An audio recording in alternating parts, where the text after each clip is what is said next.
কায় মনোবাক্যে সত্য আচরণ করা, সত্য বলা, মুখে একরকম, মুখে যা বললাম, মনে যা চিন্তা করছি মুখেও আমরা সেটাই বলবো, তবেই কিন্তু মন মুখ এক হবে, যেটা শ্রীরামকৃষ্ণদেব বলেছেন যে মন মুখ এক হতে হবে। হ্যাঁ, তো ওইটা হচ্ছে যদি তা না হয়, অর্থাৎ মনে একরকম চিন্তা করছে, বাইরে আরেক রকম বলছে, কাজের সঙ্গে কথার কোনো মিল নেই, তাহলে কিন্তু সেটা সত্য আচরণ হলো না। আর এমনিতে তো আজকালকার দিনে আরও এই জিনিসগুলো অনেক বেশি পরিমাণে বৃদ্ধি পেয়েছে, যে কায় মনোবাক্যের মধ্যে ইউনিটি নেই। মনে একরকম চিন্তা করছে, মুখে আরেক রকম বলছে, হাতে আরেক রকম কাজ করছে, শরীরের দ্বারা আরেক রকম কাজ করছে। তো এই ইউনিটি না থাকলে কিন্তু সত্য পালন হলো না। এই ইউনিটি থাকাটা খুব দরকার। এটা হচ্ছে সত্য, সত্য কথা বলা, সত্য আচরণ করা। আর সত্য মানে এই কায় মনোবাক্যে তার ইউনিটিটা থাকার দরকার। এর অবশ্য দু একটা এক্সেপশন আছে, যেমন ধরুন, আমি বলতে গেলে আবার অনেক বেশি সময় হয়ে যাবে। তো যেমন ধরুন একটি গল্প আছে, মানে গল্প না, সত্যি কাহিনী ঘটনা, যে একজনকে কয়েকজন ডাকাত তাড়া করেছে, মেরে ফেলবে তাকে। এবার একজন সাধু, তিনি বসে ধ্যান করছে, ধ্যান করতে করতে দেখলেন যে একজন লোক খুব ছুটে, প্রাণ ভয়ে সে ছুটে পালিয়ে এক জায়গায় আশ্রয় নিয়েছে। এবার পেছন পেছন যে সেই দুষ্কৃতীরা এসেছে, বলছে এদিক দিয়ে একজন গেছে, তুমি দেখেছো? তা সাধুটি দেখিয়ে দিল এইদিকে। এবার এরা গিয়ে তাকে মেরে ফেলল। এইখানে কিন্তু ওই সাধুটির ব্রহ্মহত্যার পাপ লেগে গেল। কেন? কারণ সে তো মানে এখানে তো সে সত্য কথাই বলেছে, তাই না? কিন্তু তাহলে কেন পাপ হলো?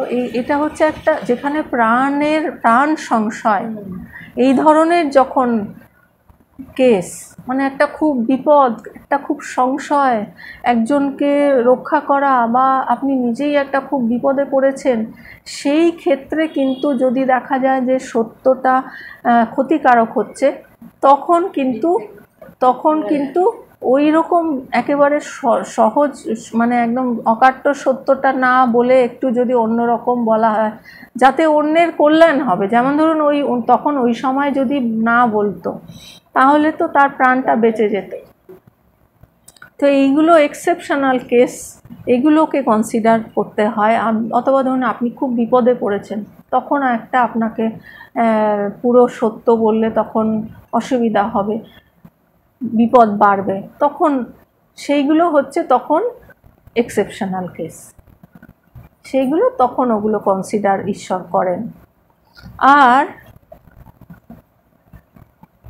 তাহলে এই সত্য রক্ষা করা, সত্য কথা বলা। কিন্তু আজকালকার দিনে কি হয়েছে জানেন? ধরুন আপনি যাচ্ছেন কোনো একটা জায়গায়, একজন ফোন করেছে, বলছে রয়েছে ডানলপে, সে বলে দিল আমি বেলঘরিয়ায় রয়েছি, তাই না?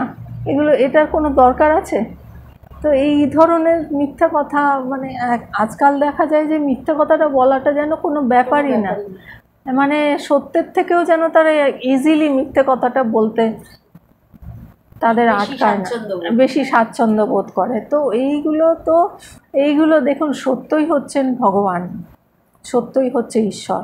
তো যত আমরা সত্যকে ধরে থাকবো, তত আমরা কিন্তু ঈশ্বরের কাছাকাছি থাকবো। আর যতই আমরা মিথ্যে কথা বলবো, মিথ্যা আচরণ করব, তত কারোর কোনো কি হলো না হলো সেটি পরের কথা, সবচেয়ে আগে তো নিজের ক্ষতি। তো এই সত্য আচরণ, সত্য কথা বলা, তারপরে এটা হচ্ছে দ্বিতীয়, অহিংসা, সত্য। তারপরে হচ্ছে অস্তেয়। স্তেয় মানে চুরি করা, অস্তেয় মানে চুরি না করা। তো চুরি করা মানেই কিন্তু দেখুন, যার জিনিসটা না বলে নেওয়া হচ্ছে, তার তো সে যখন জানতে পারছে, তার তখন দুঃখ লাগছে, তাই না? এটা তো একটা হিংসা হয়ে গেল। তো অন্যের হিংসা করে, অন্যকে ক্ষতি করে কিন্তু আমরা কখনো সুখী হতে পারি না। আর আমরা চলেছি সত্যর পথে। ঈশ্বরের পথ হচ্ছে সত্য পথ, সেটাই হচ্ছে ধর্মের পথ। তো যদি আমরা আমাদের কার্যকলাপগুলো অধার্মিক হতে থাকে আর এদিকে যদি আমরা ঈশ্বরের পথে এগোতে চাই, তাহলে কিন্তু সেই কীরকম হবে বলুন তো? ধরুন আপনি এক বালতি জল ভরতে চান, সেই বালতির নিচে অনেকগুলো ফুটো আছে, তো যতই আপনি জল ভরুন না কেন সব ফুটো দিয়ে বেরিয়ে যাবে।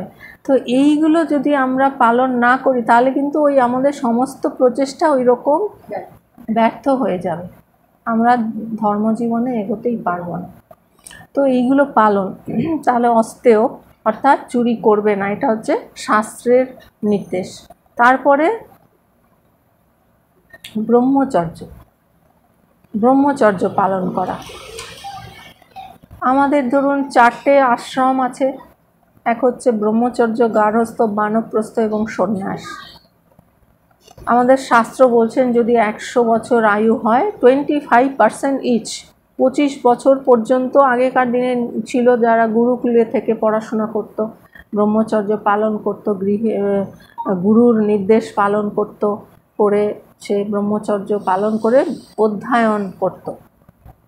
তারপরে সেখান থেকে যারা বৈরাগ্যবান, যারা জ্ঞান লাভ করতে চান, তারা সরাসরি ব্রহ্মচর্য আশ্রম থেকে সন্ন্যাস আশ্রমে প্রবেশ করতে পারেন।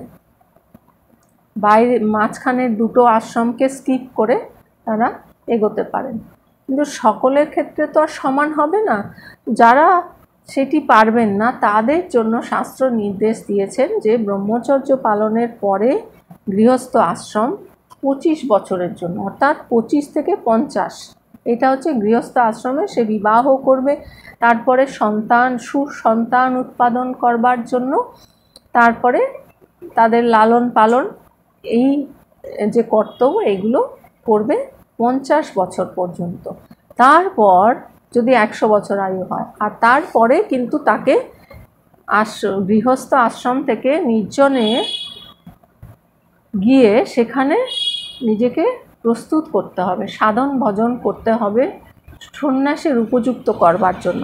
সেটাকে বলা হচ্ছে বানপ্রস্থ আশ্রম। কারণ গৃহস্থ আশ্রম থেকে তো ফট করে সন্ন্যাস আশ্রমে প্রবেশ করা যায় না, তার জন্য প্রস্তুতি দরকার, নিজেকে তৈরি করা, শুদ্ধ করা, এগুলো প্রয়োজন আছে। তো সেই জন্য ওই টাইমটা বানপ্রস্থ আশ্রমে, তারপরে সে যখন নিজেকে প্রস্তুত করলো তারপরে তাকে সন্ন্যাস নিতে হবে।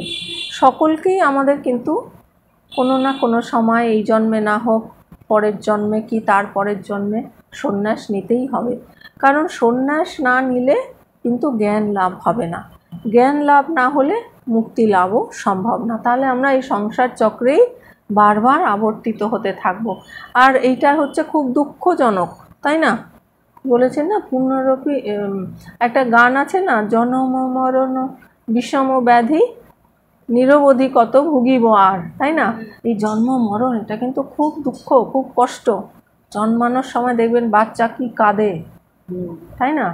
আর মৃত্যুর সময়টাও ভীষণ কষ্ট। আর জন্মের পর থেকেই তো নানান রকম কষ্টই আমাদের জীবনটা যদি দেখা যায় যে হয়তো ছিটে ফোটা সুখ এলো কি এলো না, তার পেছনে লাইন দিয়ে দুঃখ অপেক্ষা করছে, তাই না? তো এই জন্ম মরণ চক্রে থাকা এটা যে খুব দুঃখজনক, এটা যারা উপলব্ধি করেছেন তারা কিন্তু তখন আর এটা চাইবেন না, তাই না? এর অনিত্যতা উপলব্ধি করেছেন যে আরে এই সামান্য, এগুলোর কোনো মূল্যই নেই, হ্যাঁ, এর জন্য আমি সারা জীবনটা নষ্ট করলাম, এইরকম অনেকের অনুতাপ হয়। যেমন যে লতা মঙ্গেশকরের শেষে কিন্তু তার এই উপলব্ধিটা হয়েছিল যে আমার ধন দৌলত, হ্যাঁ আমার অনেক ধন দৌলত গাড়ি সব আছে, কিন্তু কোনোটাই এখন আর কাজে লাগছে না, তাই না? তো এইটা যারা উপলব্ধি করেছেন তারা কিন্তু আর তখন কি করে আমার মুক্তি লাভ হবে, কি করে আমি জ্ঞান লাভ করব, কি করে আমার ঈশ্বর লাভ হবে, কি করে আমি ভগবান লাভ করব, সেইটাই চেষ্টা করেন। আর শ্রী রামকৃষ্ণদেব বলে দিয়েছেন যে ঈশ্বর লাভই জীবনের উদ্দেশ্য। তো ব্রহ্মচর্য, তো ব্রহ্মচর্য পালন, এখন অনেকের মনে প্রশ্ন জাগতে পারে, ও আমরা তো বিবাহিত, তাহলে কি করে ব্রহ্মচর্য পালন হবে? এখানে যারা বিবাহিত তাদের জন্য একটা নিয়ম অনুযায়ী যখন তাদের মধ্যে স্বামী স্ত্রীর মধ্যে সম্পর্ক, সেটা হচ্ছে শাস্ত্রসম্মত। সেই নিয়ম অনুযায়ী যদি তারা জীবন যাপন করেন তাহলে কিন্তু সেটা ব্রহ্মচর্যেরই সমান, কিন্তু তার বাইরে কোথাও অন্যরকম কিছু থাকবে না, তাহলে কিন্তু সেইটা হয়ে যাবে ব্যভিচার। সেই ব্যভিচার থেকে শাস্ত্র আমাদের বিরত থাকতে বলছেন। ব্যভিচার করলে আমাদের কিন্তু অধোগতি হবে। আচ্ছা, তাহলে এটা হচ্ছে ব্রহ্মচর্য। তারপরে অপরিগ্রহ, নিজের যা প্রয়োজনীয় তার থেকে অধিক গ্রহণ না করা। আর আরেকটা যেটি সবচেয়ে গুরুত্বপূর্ণ এখনকার দিনে বিশেষ করে, যে কোনো রকম নেশা করা যাবে না। এখন চাটা ঠাকুর অ্যালাউ করেছেন, চা কফিটা চলতে পারে, আর স্বামীজি বলেছেন যে কিঞ্চিত ধূম্রপান করা যেতে পারে, এই পর্যন্ত অ্যালাউড, তার বেশি নয়। তা মেয়েদের ধূম্রপানটা কিন্তু ঠিক শোভনীয় নয়। আমাদের যে ইন্ডিয়ান কালচার, ভারতীয় যে আমাদের ঐতিহ্য, সেখানে কিন্তু এরকম নয়। সেটা ওয়েস্টার্ন কালচার হতে পারে, কিন্তু আমাদের ভারতীয় নারীদের কিন্তু এটা ভারতীয় নারীরা হচ্ছেন লজ্জাশীলা, তারা হচ্ছেন অত্যন্ত নম্র, তাদের স্বভাবই অন্যরকম। স্বামীজি এক জায়গায় বলছেন, স্বামী শিষ্য সংবাদে স্বামীজি এক জায়গায় বলছেন যে তিনি তো তখন আমেরিকায় গেছেন, আমেরিকা ইংল্যান্ড এসব গিয়েছেন, তারপর ওখান থেকে ফিরে এসে তিনি শিষ্যকে বলছেন, শিষ্য অর্থাৎ শরৎচন্দ্র চক্রবর্তী, তাকে বলছেন যে ওখানে দেখলাম যে মেয়েরা এডুকেটেড, তারা, আমাদের সেই সময় তো আমাদের মেয়েরা অত এডুকেটেড ছিল না, কিন্তু ওখানে সবাই এডুকেটেড, কিন্তু মেয়েরাই গাড়ি চালাচ্ছে, তারা অফিসে যাচ্ছে, তারা মানে এই রাস্তাঘাটে করছে যেন পুরুষ মানুষ। হ্যাঁ, স্বামীজির এটা উপলব্ধির কথা বলছেন, দেখে যেন মনে হচ্ছে পুরুষ মানুষ। আমাদের দেশের নারীদের দেখে তারা কি স্নেহময়ী, কি লজ্জাশীলা, দেখে প্রাণ জুড়ায়, বুঝেছেন? এটা স্বামীজির কথা। তো এইটা হচ্ছে আমাদের ভারতীয় নারীর ঐতিহ্য। স্মোক করা, এটা কিন্তু ভারতবর্ষের নারীর, এটা কিন্তু আদর্শ নয়, এটা ভারতীয় নারীর চরিত্র নয়। তারা হচ্ছে লজ্জাশীলা, নম্র স্বভাবা, তারা হচ্ছে করুণায় পূর্ণ, নরম, এইগুলো হচ্ছে ভারতীয় নারীর বৈশিষ্ট্য। তো এইগুলো পালন করা, অর্থাৎ এই যে অহিংসা, সত্য, অস্তেয়, অপরিগ্রহ, ব্রহ্মচর্য, এগুলো পালন করা, এটারই প্রায় কাছাকাছি হচ্ছে যেটা হচ্ছে ভগবান বুদ্ধের যে পঞ্চশীল। ভগবান বুদ্ধিস্টদের মধ্যে যদি কেউ ধরুন দীক্ষা নিতে চায়, আমাদের যেমন দীক্ষা নিতে যায় না, ওরকম যদি কেউ চায়, তখন তাদেরকে আগে পঞ্চশীল দেওয়া হয়। প্রথমেই দীক্ষা টিক্ষা না, প্রথমে তাদেরকে পঞ্চশীল দেওয়া হয়, যে আগে তোমরা শীল পালন করো, তবে তুমি দীক্ষা নেওয়ার উপযুক্ত হবে। সেই শীল হচ্ছে প্রাণী হত্যা না করা, প্রাণী হত্যা করব না, মিথ্যা কথা বলবো না, চুরি করব না, তারপরে নেশা করব না, এবং ব্যভিচার করব না। এই 5টা হচ্ছে পঞ্চশীল। এইগুলো একদম ধর্মজীবনের বেসিক, গোড়া, ভিত্তিপ্রস্তর। এর উপরে দাঁড়িয়ে আছে সমগ্র আমাদের ধর্মজীবন, আধ্যাত্মিক জীবন। তো এইগুলো যদি আমাদের স্ট্রং থাকে, অর্থাৎ এই বেসটা যদি স্ট্রং থাকে, তাহলে কিন্তু সে ধর্মজীবনে খুব দ্রুত অগ্রসর হবে, উন্নতি করবে। তাহলে এইগুলো হচ্ছে কী কী করা যাবে না। এরপরে কি কি করতে হবে। আচ্ছা, এর মধ্যেই ওই যে মহিষাসুরের এটাও চলে আসছে যে অন্যের জিনিস নিয়ে নেওয়া, অন্যের জিনিসটা জোর করে ছলে বলে কৌশলে নিয়ে নেওয়া, এটা যারা এরকম করে তাদেরকে আততায়ী বলা হয়। সেই আততায়ীকেই মা দুর্গা বধ করেছেন, মহিষাসুর। এখন সেই মহিষাসুর তো ওটা তো একটা প্রতীক, কিন্তু সেই মহিষাসুর কিন্তু রয়েছে আমাদের ভেতরে, তাই না? আমাদের ভেতরে এই যে কাম, ক্রোধ, লোভ, মোহ, মদ, মাৎসর্য, এইগুলোই হচ্ছে মহিষাসুর। যখন ওইগুলো জেগে ওঠে বাইরের কোনো একটা পরিস্থিতির সঙ্গে, ওইগুলো কিন্তু আমাদের সংস্কারগুলো জেগে ওঠে, আর তাকে তখন বশ করা, সংযত করা, এটাই হচ্ছে সাধনা। তাকে যে করতে পেরেছে সেই কিন্তু ধর্মজীবনে, আধ্যাত্মিক জীবনে উন্নতি করতে পারবে। তো এইগুলো অবশ্যই কিন্তু পালন করতে হবে আমাদের জীবনে, না হলে কিন্তু দেখবেন অনেকে মন্দিরে যায়, মঠে যায়, মঠে জুতো চুরি হয়। হ্যাঁ, তো তাহলে তো তারা মঠে যারা যাচ্ছে অধিকাংশই দীক্ষিত, তাই না? কিন্তু তাও কেন জুতো চুরি হচ্ছে বলুন? তারপরে এই প্রেসিডেন্ট মহারাজের কোয়ার্টারে যখন স্বামী রঙ্গনাথানন্দজি প্রেসিডেন্ট ছিলেন, সেই সময়ে আমার নিজের জুতো বাইরে রেখে ভেতরে প্রণাম করতে গেছি, বাইরে এসে জুতো নেই। তো দেখুন যে এই বেসিক জিনিসগুলোর প্রতি আমরা যদি যত্নশীল না হই, তাহলে কিন্তু আমাদের ওই সেই ফুটো বালতির মতোই অবস্থা হয়ে যাবে। তাই এইগুলোর বিষয়ে আমাদের খুব যত্নশীল হওয়া দরকার। তারপরে হচ্ছে নিয়ম, নিয়মের পরে নিয়ম। তো এই নিয়মগুলো দেখুন, তারা তাহলে জুতো চুরি কেন হচ্ছে? কারণ তারা সেগুলো জানে না, তাই না? সেই বিষয়ে তাদের জ্ঞান নেই। আর তবু দেখুন সবার কিন্তু একটা ভেতরের অন্তরাত্মা কিন্তু তাকে একটা চেতাবনী দেয়, কিন্তু সে সেগুলো শোনে না, সেটাকে সে ইগনোর করে। তো দেখুন আপনার অন্তরাত্মা কি বলছে, তার কথা যদি আমরা সাড়া না দিই, তাহলে কিন্তু একটা সময় আসবে সে আর বলবে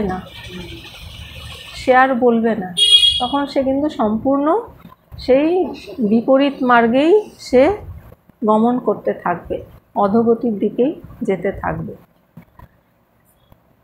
আবার ওদের ধরুন এক একজনের না এমন মানে সংস্কারটা এত প্রবল থাকে, এরকম আছে যে ধরুন ভালো ঘরের মহিলা, কোনো মানে অর্থের কষ্ট নেই, কোনো অভাব নেই, কিছু না, কিন্তু দোকানে গিয়ে কিছু একটা চুরি করে নিয়ে, অভাব নেই কিন্তু কেউ হয়তো ধরুন খুব অভাব, খুব কষ্ট, কোনো বিপদে পড়েছে, সেটা আলাদা কথা, সেটাও উচিত না, তবু বা একটা মনে করা যায়।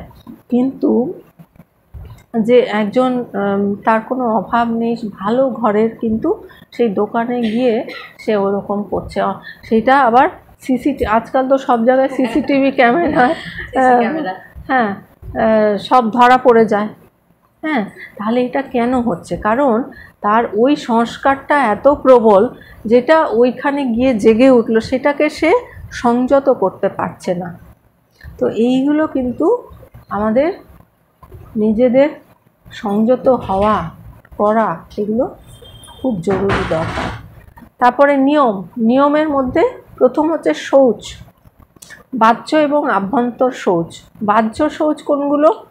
যেমন এই পরিষ্কার জামা কাপড় পরা, পরিষ্কার পরিচ্ছন্ন থাকা, গায়ে সাবান দিয়ে স্নান টান করা, তেল মাখা, এগুলো সব। তারপরে আভ্যন্তর শৌচ হচ্ছে এই যে আমাদের মনের মধ্যে কত অশুদ্ধি রয়েছে, কাম, ক্রোধ, লোভ, মোহ, মাৎসর্য, কখন কোনটা উঠে পড়লো, তাই না? তো তার জন্যে মনকে শুদ্ধি করার জন্য কিন্তু এই সাধনা দরকার, জপ, ধ্যান, মেডিটেশন, এইগুলো, শাস্ত্র পাঠ, তারপরে গীতা, উপনিষদ, এইগুলো, তারপরে মহাপুরুষদের বাণী, এইগুলো সব অধ্যয়ন করা, এতে কিন্তু আমাদের চিত্তশুদ্ধ হয় এবং আমরা পথ পাই, কোনটা ঠিক, অনেক কিছু আমরা জানতে পারি। কারণ আমাদের সব অজ্ঞানতা তো লেগেই আছে, তো এইগুলো থেকে আমাদের অজ্ঞানতাগুলো দূর হয় আর জ্ঞান আসে। তো সেই জন্য এইগুলো কিন্তু আমাদের সব সময় দরকার। এটা হচ্ছে আভ্যন্তর শৌচ, এটা হচ্ছে শৌচ, বাহ্য এবং আভ্যন্তর শৌচ। তারপর হচ্ছে সন্তোষ। ঈশ্বর আমাদের যেই অবস্থায় রেখেছেন তাতেই সন্তুষ্ট থাকা। সব সময় যদি আমরা চাই চাই চাই চাই করতে থাকি, তাহলে আমাদের মন কিন্তু অশান্ত হয়ে যাবে। অশান্ত মনে কিন্তু আমরা কোনো উচ্চ চিন্তা করতে পারবো না, আমরা ঈশ্বরের পথে এগোতে পারবো না। তাই শৌচ, তারপরে সন্তোষ, তারপরে তপ অর্থাৎ কষ্ট স্বীকার করা, ঈশ্বরের জন্য, ধর্ম জীবনের জন্য, সৎ পথে থাকবার জন্য কষ্ট স্বীকার করা। দেখুন, সত্যকে ধরে থাকতে গেলেই কিন্তু কষ্ট স্বীকার করতে হয়, তাই না? সেই জন্য ঠাকুর বলেছেন যে সত্য কথা কলির তপস্যা। আর মা কি বলেছেন? যে সত্যকে ধরে আছে সে ঠাকুরের কোলে শুয়ে আছে। আর স্বামীজি কি বলেছেন? সত্যের জন্য সব কিছুকেই ত্যাগ করা যায়, কিন্তু কোনো কিছুর জন্য সত্যকে ত্যাগ করা যায় না। তাহলে সত্যের কি মহিমা চিন্তা করুন। আর এই সত্যকে ধরে থাকতে গেলে তার জন্য কিন্তু ত্যাগ স্বীকার করতে হয়, তাই না? মিথ্যে কথাটা বলাটা অনেক সোজা, কিন্তু সত্য কথাকে ধরে থাকাটা অনেক কঠিন। তো এই যে তপ, এটা কষ্ট সহ্য করা, উচ্চ কারণের জন্য কষ্ট সহ্য করা, এটা হচ্ছে তপ। শৌচ, সন্তোষ, তপ। তারপরে স্বাধ্যায়, অর্থাৎ নিজে নিজে পড়া এবং অপরকে বলা। অধ্যয়ন এবং অধ্যাপন, এই শাস্ত্র পড়া, সেটাই যে আপনারা যেমন পাঠচক্র করেন, নিজেরা পড়েন এবং অন্যকে শোনান, এইটা অধ্যয়ন অধ্যাপন, এটা হচ্ছে স্বাধ্যায়। তারপরে ঈশ্বর প্রণিধান, ঈশ্বরের সমস্ত ফল সমর্পণ, এই হচ্ছে নিয়ম। তো এই দুটো হচ্ছে আমাদের ধর্মজীবনের একেবারে ভিত্তিপ্রস্তর। এইগুলো যদি দৃঢ় থাকে, সে কিন্তু খুব তাড়াতাড়ি ধর্মপথে এগিয়ে যেতে পারে। তো এইগুলো অনেকেরই জানা নেই। তো আমার মনে হলো যে প্রথম দিন এইগুলো একটু জানলে আমাদের আইডিয়াটা ক্লিয়ার হয়, তাহলে কি আমাদের পক্ষে সুবিধা হয়। কারণ পরিষ্কার করে খুব একটা কেউ বলে না, কিন্তু এগুলো যে ছোট ছোট জিনিস, কিন্তু কত এগুলো গুরুত্বপূর্ণ জিনিস, এগুলো জানা খুব দরকার। তো এই যে অসুর আমাদের ভেতরে রয়েছে না, তাকেই বধ করেছেন মা দুর্গা। আর সেই মা দুর্গা হচ্ছেন সমস্ত দেবতাদের পুঞ্জীভূত যে শক্তি, তিনি হচ্ছেন মা দুর্গা। সেই শক্তি দিয়ে, কারণ যে কোনো কিছুর জন্য যুদ্ধ করতে গেলে শক্তির দরকার, তাই না? আমাদের ভেতরে যে আছে কাম, ক্রোধ, লোভ, মোহ, মদ, মাৎসর্য, এইগুলোর সঙ্গে যুদ্ধ করতে গেলে শক্তি দরকার, তাই না? সেই শক্তিটা কিন্তু আমরা সেই ঈশ্বরের কাছ থেকেই পাই। যখন আমরা ঈশ্বরের পথে এগোই, ঈশ্বরের আরাধনা করি, আমাদের ইষ্ট দেবতা গুরু, এনাদের কাছ থেকেই আমরা সেই শক্তি পাই। কারণ গুরুই হচ্ছেন, গুরুর ব্রহ্মা, গুরুর বিষ্ণু, গুরুর দেব মহেশ্বর, গুরুরেব পরম ব্রহ্ম, তস্मै শ্রী গুরবে নমঃ। তো গুরুই হচ্ছেন স্বয়ং ব্রহ্মা, তিনি বিষ্ণু, তিনি মহেশ্বর। তাই ঠাকুর কি বলছেন? যে যদি অন্য দেবদেবী একটু অসন্তুষ্ট হয়, তাতে কিছু হবে না। মা বলেছেন না যে কিছু হলে যে ঠাকুরের শরণাগত হয়েছে তাকে ব্রহ্মশাপেও কিছু করতে পারবে না। হ্যাঁ, তো ঠাকুরের যে শরণাগত হয়েছে, যে গুরুর শরণাগত হয়েছে, তার কিন্তু গুরু কৃপা, ঈশ্বর কৃপা অবশ্যই আসবে, যদি গুরুর আমরা নির্দেশ পালন করি। কারণ আমরা কৃপা পেতে গেলে, কৃপা তো আর এমনি এমনি হয় না, এমনি এমনি আসে না। কৃপা পাওয়ার যদি আমরা নিজেদের উপযুক্ত করি, তাহলে কৃপা আসে। তো সেই উপযুক্ত করা, সেটাই তো সাধনা, সেটাই তো তপস্যা, সেটা করলেই আমাদের চিত্তশুদ্ধ হয়। আর তখনই কিন্তু আমাদের সেই ঈশ্বরের করুণা আসে। তো আমাদের সকলের প্রতি মায়ের, মা দুর্গার কৃপা, ঠাকুরমা স্বামীজির কৃপা, আমাদের নিজ নিজ গুরুদের কৃপা বর্ষিত হোক, এই প্রার্থনা।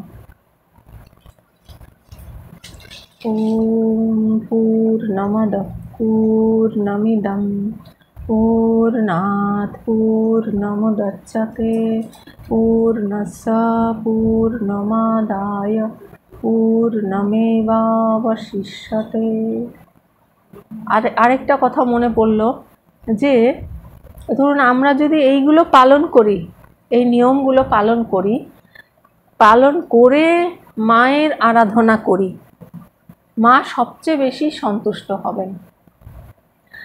আবার ধরুন আমরা যদি এই নিয়মগুলো পালন না করি, মায়ের কাছে যাই, তাহলে কিন্তু মা অতটা খুশি হবেন না। হবেন কি? আপনাদের কি মনে হয়?